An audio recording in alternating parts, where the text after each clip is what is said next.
Hello and welcome, fellow tankers. So the next league is out and it will be most likely the heavy tank American SPHT, at least as far as we know from the Asia server. It's a tier 9 heavy tank and they sell it on the Asia server for free XP. I doubt it will be the same case in EU and NA. Most likely it will be for gold again. Let's take a short look at the stats, and here I've put in it vertical stabilizer and a rammer, both are bounty equipment, and the tier 3 aiming device, just for seeing how it could perform at best, and with the most important cruise skills, I would say. First thing we notice is that it will have quite a high DPM for tier 9 heavy. That's upper region, I would say.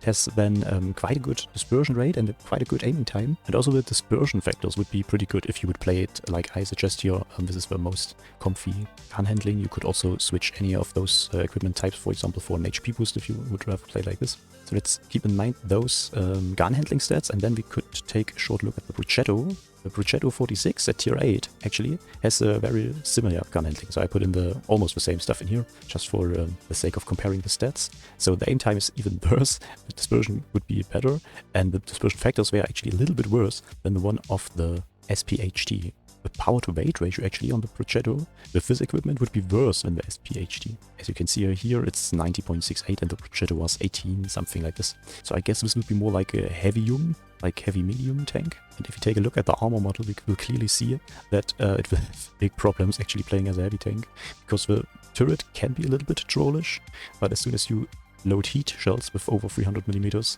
and it has 320mm of heat, and it will play against tier 9 with those average penetration values, the whole thing becomes absolutely green. It can't side scrape if it's playing against heat, and even if it's playing hull down. And use it's pretty nice actually. Gun depression of, I think it was 8 degrees of gun depression. You'll see playing hull down just doesn't work if it's playing against, for example, standard APCR. It can play hull down actually. It will have some weak spots kind of. It will also have like a little bit more trollish side armor if playing against standard shells, but all in all you can't rely on that armor at all. I think that could be actually quite an interesting tank to play, but I'm afraid it will be sold for far too much money. So looking at the gun, I would say it could be an interesting tank actually to play, but also looking at that it's classified as a heavy tank with 45 kilometers per hour, which will most likely make it kind of a mobile actually, a heavy tank. It still will suffer from the lack of armor and non-existing capabilities to play really good hull down, just against tier 8 maybe. So thank you guys for watching and cheers bros.